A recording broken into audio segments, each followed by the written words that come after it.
Welcome dear rockers, कैसे हैं आप सब। एक बात बताइए, बचपन में आपने हाइड एंड सीक तो बहुत ज्यादा खेला होगा, है ना। मजा आता था ना छुपने में। लेकिन सोचो यार, अगर ये गेम एक साइको किलर के साथ खेलना पड़ जाए, एक ऐसा गेम जहां पकड़े जाने पर आउट नहीं होते बल्कि सीधे मौत मिलती है, तो दोस्तों कुर्सी की पेटी बांध लीजिए क्योंकि आपको आने वाला है बढ़िया मजा। कहानी की शुरुआत एक हाई सिक्योरिटी वैन के साथ होती है, जहाँ पे हम देखते हैं कि सीआई प्रकाश एक बहुत बड़े क्रिमिनल को जेल लेके जा रहा है। प्रकाश और उसका ड्राइवर आगे वाली सीट में होता है, जबकि वो क्रिमिनल जिसका नाम रवि है वो पीछे वाली गाड़ी में कुछ कांस्टेबल्स के बीच बैठा होता है। और आपको बता दूं दोस्तों, ये रवि कोई मामूली आदमी नहीं है। सब लोग उसको पागल रवि कहकर बुलाते हैं, जो उसकी हरकतों से साफ दिखाई भी देता है, क्योंकि सफर के दौरान रवि अचानक एक कांस्टेबल के पैरों के पास थूक देता है, जिससे गुस्सा होकर वो कांस्टेबल उसे गालियां देने में लग जाता है। बस यही वो मोमेंट है दोस्तों जब रवि का दिमाग घूम जाता है और वो चिल्लाता है कि क्या मैं तुम्हें पागल दिखाई दे रहा हूँ। और इसी गुस्से में वैन के अंदर एक जबरदस्त फाइट शुरू होती है। रवि अकेले ही उस वैन के सारे कांस्टेबल्स को बुरी तरह मारकर खत्म कर देता है। और जब वैन अचानक रुकती है तो प्रकाश घबराकर अपनी सीट से उतरता है और भागते हुए पीछे की ओर जाता है। दरवाजा खुलते ही अंदर का खौफनाक नजारा देखकर उसके होश उड़ जाते हैं, क्योंकि रवि ने बड़ी बेरहमी से सभी को मार दिया है दोस्तों। प्रकाश तुरंत अपनी गन निकालकर रवि पर पॉइंट करते हुए उसे सरेंडर करने को कहता है। इसके बाद यहाँ पे क्या हुआ वो तो हमें नहीं दिखाया जाता, बस प्रकाश के ड्राइवर को गोली चलने की आवाज सुनाई देती है। तो घबराया हुआ ड्राइवर जब प्रकाश के पास पहुंचता है तो देखता है कि बाजी पलट चुकी है। प्रकाश जख्मी हालत में पड़ा हुआ है और उसके हाथ में गोली लगी हुई है, और वो रवि प्रकाश की गन लेकर वहां से फरार हो चुका दोस्तों। दर्द से कहराते हुए प्रकाश बस इतना ही कह पाता है कि फटाफट कंट्रोल रूम को फोन करो, वरना ये खतरनाक रवि हमारे हाथ से निकल जाएगा। ड्राइवर की कॉल करने के बाद वहाँ पे पुलिस डिपार्टमेंट में बिल्कुल हड़कंप मच जाती है। फटाफट बड़े पुलिस ऑफिसर्स और मीडिया वाले क्राइम सीन पर पहुंच जाते हैं। माहौल काफी गर्म होता है दोस्तों, और एसपी मीडिया के सामने आकर खुला ऐलान कर देता है कि अगले 24 घंटों के अंदर हम उस रवि को ढूंढ निकालेंगे। हमारे एक ऑफिसर की हालत बहुत ही गंभीर है और 6 कांस्टेबल्स की जान जा चुकी है इसमें, इसीलिए अब ऑर्डर साफ है कि रवि जहां भी दिखे उसका सीधे एनकाउंटर किया जाएगा। इसके बाद हर न्यूज चैनल्स पे रवि के काले कारनामों की खबर चलने लग जाती है। पता चलता है कि ये दरिंदा पहले भी काफी लोगों को मार चुका है और कई लड़कियों के साथ गलत काम भी कर चुका है। रवि के लिए जान लेना कोई जुर्म नहीं दोस्तों, बल्कि वो इसको एक आर्ट मानता है। पुलिस के हाथ से निकलने के बाद अब ये चलता फिरता मौत का सौदागर शहर में खुलेआम घूम रहा है दोस्तों। इस टेंशन के बाद सीन शिफ्ट होता है मूवी की हीरोइन जानवी की तरफ। सुबह सुबह जानवी अपने बॉयफ्रेंड विकी को कॉल लगाती है, क्योंकि आज उसने विकी को अपने घर बुलाया है अपनी माँ से मिलवाने के लिए। जानवी अपनी माँ के सामने विकी की ऐसी ऐसी तारीफें करती है ना, जैसे कि वो कोई साधु संत हो, कि ना वो कोई स्मोकिंग करता है ना ड्रिंकिंग, बिल्कुल डिसेंट बंदा। लेकिन रियलिटी इसके बिल्कुल अपोजिट है। विकी में वो सारी बुरी आदतें मौजूद हैं जिन्हें जानवी छुपा के रखती है। वो बियर पीता है, सुट्टा मारता है, बात बात पे गालियां बक देता है। जानवी की बातें सुनकर उसकी माँ उसे रियलिटी चेक देती है और कहती, बेटा 20 साल पहले मैंने भी किसी से प्यार करके शादी की थी, लेकिन आज मेरी हालत तो तुम देख ही रही हो ना। हाँ दोस्तों, उनका मानना है कि ये सारे मर्द एक जैसे होते हैं, इन पर भरोसा करना बेकार है। असल में जानवी की माँ की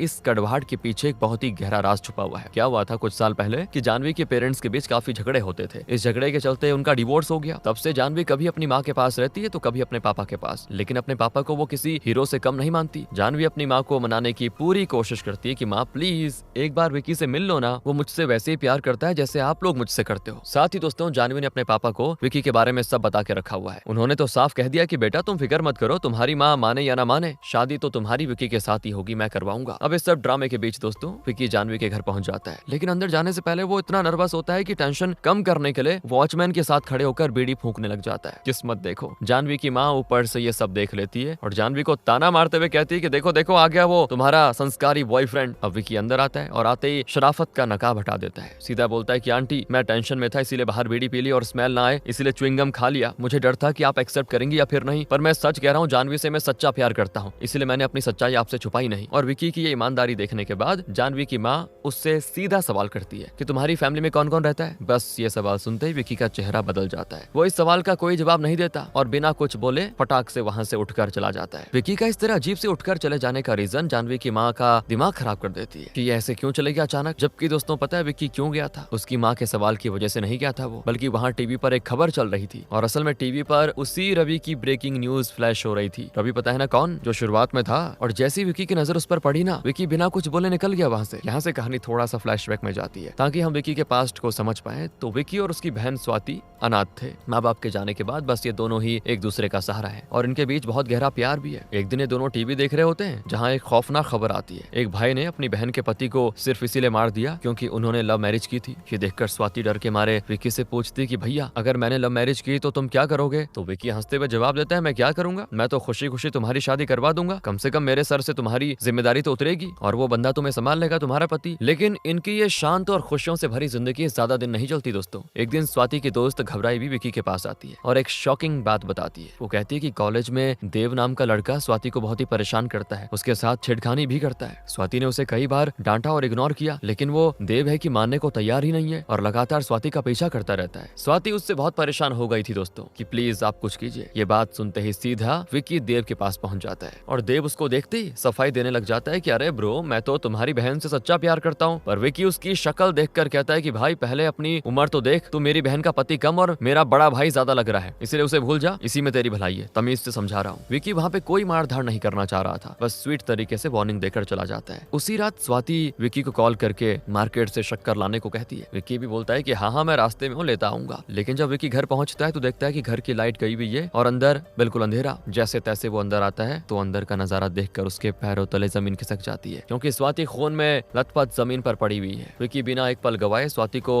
उठाता है और तुरंत हॉस्पिटल भागता है दोस्तों। डॉक्टर स्वाति का इलाज करने के बाद बाहर आते हैं। उनका चेहरा उतरा हुआ होता है। वो विकी से कहते हैं कि देखो, पेशेंट की हालत बहुत ही भयानक लग रही है, पर वो तुमसे मिलना चाहती है। डॉक्टर आगे जो बताते हैं वो सुनकर किसी का भी खून खौल उठेगा दोस्तों। वो कहते हैं कि मैंने अपनी पूरी जिंदगी में ऐसा केस नहीं देखा, बहुत ही दर्दनाक तरीके से उसके साथ गलत काम किया गया। चाकू और ब्लेड से उसके शरीर को इतनी बुरी तरह जख्मी किया गया है ना कि मैं बता भी नहीं सकता। ये किसी इंसान का नहीं बल्कि किसी साइको जानवर का काम लगता है। और फिर भारी मन से विकी आईसीयू के अंदर जाता है, जहाँ स्वाति अपनी आखिरी सांसें ले रही होती है। स्वाति विकी को देखकर धीमी आवाज में कहती है कि सॉरी विकी, मम्मी पापा की तरह मैं भी आज तुम्हें इस दुनिया में अकेला छोड़कर जा रही हूँ। बस यही यार बेचारी के आखिरी शब्द होते हैं और स्वाति हमेशा के लिए शांत हो जाती है। विकी बेचारा वहीं फूट फूट कर रोने लग जाता है, क्योंकि इस दुनिया में उसकी इकलौती बहन थी उसका सहारा, और अब वो भी नहीं रही। कुछ दिनों के बाद अपने आंसू पोंछकर विकी फैसला करता है कि जब तक वो अपनी बहन को इंसाफ नहीं दिलाता, उसके अपराधी को सजा नहीं दिलाता, वो शांत नहीं बैठेगा। इसलिए वो सच्चाई जानने के लिए घर से निकल पड़ता है। वो सबसे पहले स्वाति की दोस्त के पास जाता है और पूछता है, क्या तुमने कल रात कुछ अजीब नोटिस किया था? स्वाति किसी बात को लेकर कुछ परेशान थी, बताओ ना। लेकिन यहाँ उसे निराशा ही लगती, क्योंकि वो दोस्त उस दिन गाँव में थी ही नहीं, इसलिए उसे कुछ पता ही नहीं है। अगले सीन में विकी टीवी पे देख रहा होता है और तभी एक ब्रेकिंग न्यूज उसके होश उड़ा देती है। न्यूज में बताया जाता है कि शहर में एक नया सीरियल किलर घूम रहा है जो लड़कियों को बड़ी बेरहमी से मारता है और हर क्राइम स्पॉट पर एक हीरोइन का मास्क छोड़ जाता है। मतलब वो साइको पहले लड़कियों को किसी भी हीरोइन का मास्क पहनाता है और फिर उनके साथ गलत काम करके उन्हें मार डालता है। ये सुनते विकी को झटका लगता है, भागकर स्वाति के रूम में जाता है और चीजों को चेक करने लगता है। तब उसे वहाँ पे वही हीरोइन वाला मास्क मिलता है। विकी समझ जाता है दोस्तों कि ये काम किसी आम आदमी का नहीं है, बल्कि उसी सीरियल किलर का है। विकी का शक देव पर जाता है, वही लड़का जो स्वाति को परेशान किया करता था। गुस्से में पागल होकर विकी देव को ढूंढने जाता है और उसे बुरी तरह मारना भी शुरू कर देता है। वो उसे पीटते हुए कहता है कि तूने मेरी बहन को क्यों मारा? लेकिन देव पिटी हुई हालत में गिड़गिड़ाते हुए कहता है कि विकी भाई, मैंने तुम्हारी बहन को नहीं मारा, मैं तो उससे सच में प्यार करता था, मैं उसे क्यों मारूंगा? लेकिन हाँ, जिसने भी ये किया ना, उस दरिंदे को जिंदा मत छोड़ना। इस तरह देव की आंखों में सच्चाई देखकर विकी को समझ आ जाता है कि कातिल कोई और है। कुछ दिनों के बाद विकी और जानवी टीवी पर वो ब्रेकिंग न्यूज देखते हैं जिसका पूरे शहर को इंतजार था। पुलिस ने फाइनली उस सीरियल किलर यानी कि रवि को पकड़ लिया था और उसने अपना जुर्म भी कबूल कर लिया। तो जब मीडिया वाले रवि को कोर्ट लेके जाते वक्त सवाल पूछते हैं कि तुम्हें इन मासूम लोगों को मारकर क्या मिला, तो रवि का जवाब सुनकर सभी दंग रह जाते हैं। वो बड़े घमंड से कहता है कि मैं कोई क्रिमिनल नहीं हूँ, मैं एक आर्टिस्ट हूँ और हत्या करना मेरी कला है। रवि की ये बकवास सुनकर विकी डिप्रेशन में चला जाता है। उसे यकीन नहीं हो रहा था कि बस अपने शौक के लिए इस पागल ने मेरी बहन को मार डाला। गुस्से और दर्द में विकी जानवी से कहता है कि मुझे बस अब उस रवि से मिलना है, प्लीज कुछ इंतजाम करो। जानवी एक रिटायर्ड पुलिस ऑफिसर से रिक्वेस्ट करती है कि किसी तरह विकी के लिए जेल में एक मुलाकात फिक्स करवा दो। और फिर विकी वहाँ रवि से बात करने के बहाने जाता है, लेकिन सामने उस दरिंदे को देखकर उसका गुस्सा फूट पड़ता है दोस्तों। वो सीधे उस पे हमला करने की कोशिश करता है ताकि उसे मार सके, लेकिन वहाँ मौजूद पुलिस वाले तुरंत बीच में आकर विकी को पकड़ लेते हैं और उसे साइड में खींच लेते हैं। अब उस रिटायर्ड पुलिस ऑफिसर को जब पता चलता है कि विकी ने जेल में क्या हरकत की, तो वो तो विकी पर बहुत गुस्सा करता है कि इसलिए बुलाया था हमने तुम्हें अंदर, और गुस्से में कहता है कि अगर वहाँ पे कुछ गड़बड़ हो जाती तो मैं क्या जवाब देता? मैंने सिर्फ जानवी के कहने पर रिस्क लिया था, अगर तुमने रवि को मारा होता ना तो आज उसकी जगह तुम जेल में होते। ऑफिसर थोड़ा शांत होता है और विकी को समझाता है कि मैं तुम्हारा दर्द समझता हूँ, पर तुम्हें अब आगे बढ़ना होगा। लेकिन समझाने के बाद वो ऑफिसर एक ऐसा कड़वा सच बताता है ना, जिससे विकी के होश उड़ जाते हैं। वो बताता है कि इंटेरोगेशन में ये बात साफ हो गई थी कि उस रवि ने स्वाति को नहीं मारा। पुलिस वालों ने सिर्फ केस बंद करने के लिए और अपनी नाकामी छुपाने के लिए स्वाति का केस भी रवि के सिर में डाल दिया, जबकि स्वाति का हत्यारा आज भी खुलेआम घूम रहा है। ये सुनकर विकी को गहरा सदमा लगता है कि असली कातिल अभी भी आजाद है। अब कहानी आती है प्रेजेंट डे में, जहाँ विकी एक बार में बैठकर दारू पी रहा है दोस्तों, बिल्कुल परेशान है। तभी वहाँ पे देव आता है, लेकिन आज देव मदद करने आया था। वो विकी को बताता है कि अगर सच जानना है तो प्रकाश को पकड़ो, उससे इंक्वायरी करोगे तो स्वाति का केस सही दिशा में जाएगा, क्योंकि वही रवि को पकड़कर जेल लेके जा रहा था। उम्मीद मिलते ही विकी, उसका दोस्त और देव मिलकर एक खतरनाक प्लान बनाते हैं प्रकाश का अपहरण करने का। प्रकाश अभी भी हॉस्पिटल में होता है क्योंकि रवि ने उसे बुरी तरह जख्मी किया था। मौका देखकर ये तीनों हॉस्पिटल पहुंच पहुंच जाते हैं। वहाँ मौजूद कांस्टेबल्स को बड़ी सफाई से चकमा देते हुए ये लोग जख्मी प्रकाश को हॉस्पिटल से उठाकर लेके जाते हैं। वहीं दूसरी तरफ इन सबसे अनजान जानवी का बर्थडे सेलिब्रेशन शुरू किया जाता है। जानवी ने अपने घर पर एक जबरदस्त पार्टी रखी होती है और अपने सारे दोस्तों को इन्वाइट किया होता है। यहाँ उसे बिल्कुल भी इस बात की खबर नहीं थी कि उसका बॉयफ्रेंड विकी एक पुलिस वाले का अपहरण कर चुका है। दूसरी तरफ विकी और उसका दोस्त एक डॉक्टर को जबरदस्ती पकड़ कर लाते हैं ताकि वो जख्मी प्रकाश का इलाज कर सके। डॉक्टर जैसे ही देखता है कि पेशेंट कोई आम आदमी नहीं बल्कि शहर का सीआई है तो उसकी हवा टाइट हो जाती है। वो घबराकर पूछता है, ये तो सीआई है ना, ये यहाँ पे क्या कर रहा है? तो इस पर विकी का दोस्त सीधा धमकी देते हुए कहता है कि अब तुमने इसको देख लिया है तो इस अपहरण में तुम भी बराबर के हिस्सेदार हो गए हो, समझे? चुपचाप मास्क पहनो और इलाज करो। मजबूरी में डॉक्टर मुंह ढककर प्रकाश का इलाज शुरू कर देता है। इधर जानवी के घर पर पार्टी पूरे जोश पर होती है। सभी मस्ती में चूर होते हैं कि तभी वहाँ पे मौत दस्तक देती है, क्योंकि वहाँ पे रवि अपने दोस्त के साथ अटपका है। दोस्तों, रवि को अपने सामने देखकर जानवी और उसके दोस्तों के पैरों तले जमीन खिसक जाती है। किसी को यकीन नहीं होता कि पुलिस की गिरफ्त से भागकर ये यहाँ कैसे पहुंच गया। तो रवि आते ही सबसे पहले सभी को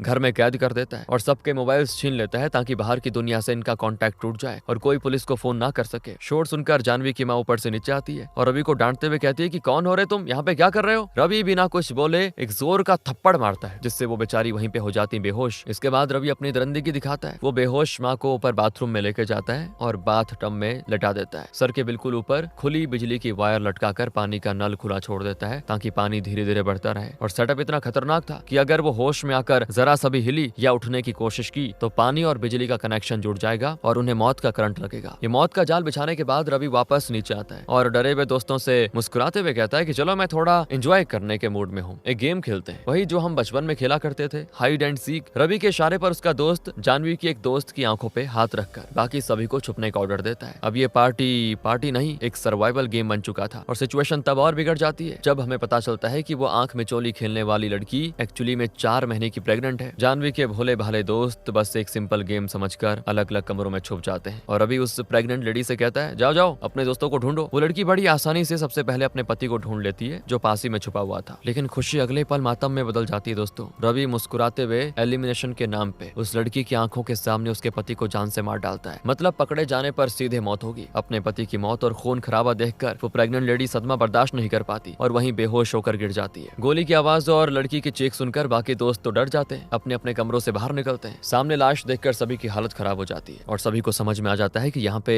एलिमिनेशन का मतलब है गेम से बाहर होना नहीं बल्कि दुनिया से बाहर होना। रवि उन्हें घूरते हुए याद दिलाता है कि शायद तुम लोग भूल गए मैं क्रिमिनल नहीं हूँ, एक आर्टिस्ट हूँ और हत्या करना मेरी कला है जो मैं यहाँ पे कर रहा हूँ, इसीलिए अब गेम को ढंग से खेलो। लेकिन तभी डर और गुस्से में जानवी का एक दोस्त चिल्लाता है कि क्या बे साइको, तूने मेरे दोस्त को मार दिया, क्या हम तेरे गुलाम है, जैसा कहेगा वैसा करेंगे। बस इतना बोलने की देरी थी कि उसे भी मार दिया जाता है। दोस्तों, वो लड़का जमीन पर पड़ा तड़प रहा होता है कि तभी रवि उसके पास आता है, उसे जगाता है और बड़े ठंडे दिमाग से कहता है, एक इंसान की जान में ना बहुत कीमत होती है, ऐसे वेस्ट नहीं करते, इंसान की जान को बहुत अच्छे तरीके से निकालते हैं बाहर, ऐसे नहीं निकालते। फिर वो उस तड़पते हुए लड़के को अपने आर्टिस्टिक तरीके से मार डालता है। अब ये खूनी खेल देखकर जानवी की हिम्मत जवाब दे जाती है। वो रोते हुए रवि से गेम बंद करने को कहती है, लेकिन रवि उसके पास आकर उसे बुरी तरह धमकाता है पहले तो, और अपनी जेब से कुछ प्लेइंग कार्ड्स निकालता है, उन्हें बीच से फाड़ता है और जानवी के हाथ में एक ग्लू की बोतल थमाकर ये शर्त रखता है कि अगर तुमने इन फटे हुए कार्ड्स को वापस जोड़ दिया तो मैं ये गेम अभी रोक दूंगा, लेकिन जब तक तुम ये जोड़ नहीं लेती गेम चलता रहेगा और तुम्हारे दोस्त मरते रहेंगे। इनकी मौत अब तुम्हारे हाथों में लिखी है, तो चलो जल्दी काम पे लग जाओ। जानवी के तो हाथ कांप रहे होते हैं दोस्तों, क्योंकि वो जानती है कि ये काम बिल्कुल नामुमकिन है, लेकिन उसके बाकी दोस्तों की जिंदगी बस अब उसके हाथ में है। जानवी कार्ड्स जोड़ने की कोशिश कर रही होती है तो वहीं रवि डर का दूसरा राउंड शुरू कर देता है और वापस हाइड एंड सीक खेलने का ऑर्डर देता है। लेकिन वो प्रेग्नेंट लड़की जिसकी आंखों के सामने अभी उसका पति मारा गया था वो टूट जाती है बेचारी। वो साफ मना कर देती है और रोते हुए कहती है कि मैं ये घटिया गेम नहीं खेलूंगी, ज्यादा से ज्यादा क्या कर लोगे, मार ही दोगे ना, मार डालो, मुझे अब जीना भी नहीं है। लेकिन रवि तो ठहरा दिमाग से पैदल साइको, वो मौत इतनी आसानी से नहीं देता। वो हंसते हुए एक ऐसी घिनौनी धमकी देता है जिसको सुनकर सभी की रूह कांप जाती है। वो कहता है कि इतनी जल्दी पति के पास जाने की मत सोचो, अगर तुमने गेम नहीं खेला तो सोचो कैसा लगेगा अगर तुम्हारे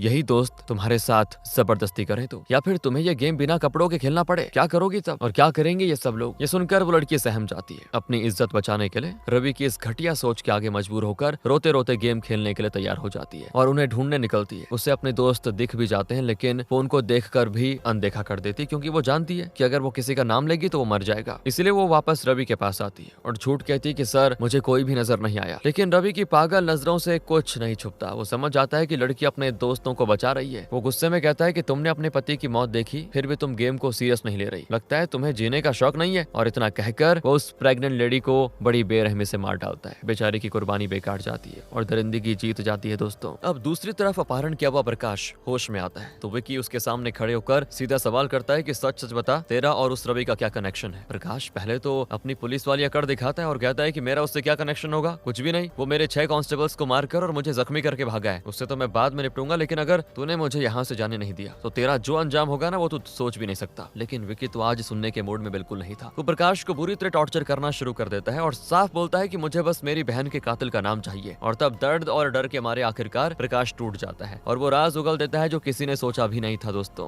वो मान लेता है कि उस दिन वैन में रवि ने नहीं बल्कि खुद मैंने अपने आप को मारा था। मैंने खुद को अपनी गन से अपने आप को जख्मी किया और अपनी गन रवि को देकर उसे भागने का मौका दिया। मतलब रवि के भागने के पीछे किसी और का नहीं बल्कि खुद पुलिस ऑफिसर प्रकाश का हाथ था। ये सुनकर विकी की हालत खराब, वो हैरान हो जाता है कि क्यों किया तूने ऐसा। और यहाँ जानवी के घर पर रवि दोस्तों खुद ढूंढने निकल जाता है और एक एक करके जानवी के दोस्तों को ढूंढ निकालता है। जिसे भी वो ढूंढता उसे बड़ी बेरहमी से वहीं पे खत्म कर देता। घर के हर कोने में अब बस चीखें और खून थे। ऊपर बाथरूम में जानवी की माँ को होश आता है। घबराहट में वो जैसे बाथटब से उठने की कोशिश करती है, पानी के करीब लटक रही तार से उन्हें जोरदार बिजली का झटका लगता है और वो दोबारा से बेहोश होकर पानी में गिर जाती है। थोड़ी देर के बाद रवि जानवी की माँ को घसीटते हुए नीचे लेके हॉल में आता है ताकि उन्हें भी इस खूनी खेल का हिस्सा बना ले। रवि अभी उनको मारने वाला होता है कि तभी अचानक से घर का दरवाजा कोई जोर जोर से खटखटाता है। सबकी सांसें थम जाती है। रवि दरवाजा खोलता है तो सामने का नजारा देखकर सभी हैरान। दरवाजे पर कोई और नहीं बल्कि विकी खड़ा होता है और मौत के इस खेल के बीच में विकी की एंट्री ने पूरा माहौल बदल दिया दोस्तों। विकी की एंट्री के बाद वहाँ एक जबरदस्त एक्शन सीक्वेंस शुरू होता है। विकी के अंदर तो अपनी बहन की मौत का गुस्सा था ही, जो रवि पर इस कहर टूट पड़ता है कि क्या बताएं। एक लंबी लड़ाई के बाद फाइनली विकी रवि को बुरी तरह मारकर जमीन पर गिरा देता है। और यहाँ विकी की बातों से एक और शॉकिंग चीज सामने आती है। वो न्यूज जो कुछ दिन पहले टीवी पे चली थी जिसमें एक भाई ने अपनी बहन के पति को मार दिया था, वो कातिल कोई और नहीं बल्कि यही रवि था। रवि ने ही अपनी बहन के पति को मारा क्योंकि वो दूसरी कास्ट का था। और जमीन पर गिरा हुआ रवि अभी भी अपने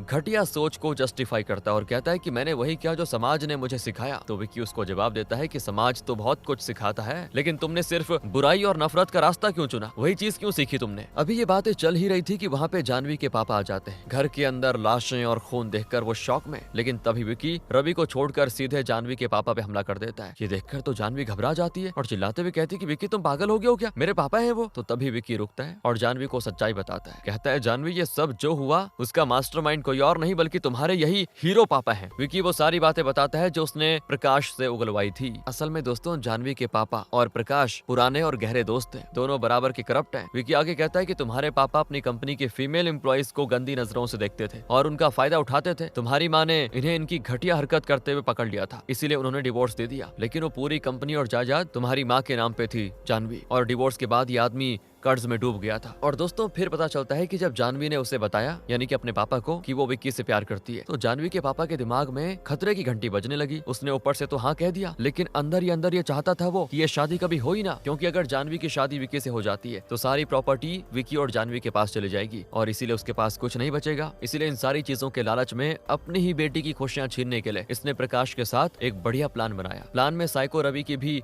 मिली भगत थी। जानवी के पापा ने उससे कहा अगर मैं सीधा विक्की को मारूंगा तो मेरी बेटी को शक हो जाएगा, उसने मेरी बेटी से प्यार करने की जरूरत की है। मैं उसकी बहन को ऐसे सबक सिखाऊंगा कि वो भी कभी किसी अमीर लड़की को नहीं फंसा पाएगी, जैसा उसका भाई मेरी बेटी को फंसा रहा है ना वैसे ही। तो विक्की की हिम्मत तोड़ने, उसको बर्बाद करने के लिए ये तीनों ने मिलकर स्वाति की इज्जत लूटने और उसको मारने का प्लान बनाया। रवि ने स्वाति को मारते वक्त बहुत एंजॉय किया और फिर प्रकाश ने दिखावे के लिए रवि को अरेस्ट किया, लेकिन प्लान के मुताबिक बाद में खुद ही उसे भगा दिया। जानवी के पापा का प्लान बस यही नहीं रुका, उन्होंने रवि को ऑर्डर दिया था कि जानवी के बर्थडे पार्टी पर आकर उसकी माँ को मार दें ताकि सारी प्रॉपर्टी जानवी के नाम हो जाए। और इसी बीच उन्होंने विक्की के भी काम तमाम करने की सोच रखी थी। और फिर उसका प्लान था कि विक्की भी मर जाएगा, जानवी की माँ भी मर जाएगी, तो सारी प्रॉपर्टी मेरे नाम हो जाएगी और जानवी को कोई दिक्कत नहीं होगी क्योंकि वो तो अपने पापा को हीरो मानती है। अब ये घिनौना सच सुनकर जानवी और उसकी माँ के पैरों तले जमीन खिसक जाती है। उन्हें यकीन ही नहीं होता कि उनके अपने ही इंसान ने इतना बड़ा धोखा किया। गुस्से में पागल होकर विक्की वहीं पे जानवी के पापा को जान से मार डालता है, लेकिन रवि के लिए विक्की ने कुछ और ही सोच के रखा था। विक्की वहाँ पे रवि की बहन को बुलाता है और उसके हाथ में गन थमा देता है। रवि जिसने इज्जत और समाज के नाम पे किसी और के भाई को मारा था, आज अपनी ही बहन के हाथों मौत के घाट उतारा जाता है। दोस्तों इस तरह बुराई का अंत होता है, जिसके बाद न्यूज में बताया जाता है कि रवि एक साइको किलर ने बर्थडे पार्टी में मौजूद कई लोगों को मौत के घाट उतार दिया। घर के मालिक यानी कि जानवी के पापा ने उस साइको किलर का मुकाबला किया और उसमें मर गए। हालांकि रवि को भी उन्होंने शूट कर दिया था मरने से पहले। यानी कि दोस्तों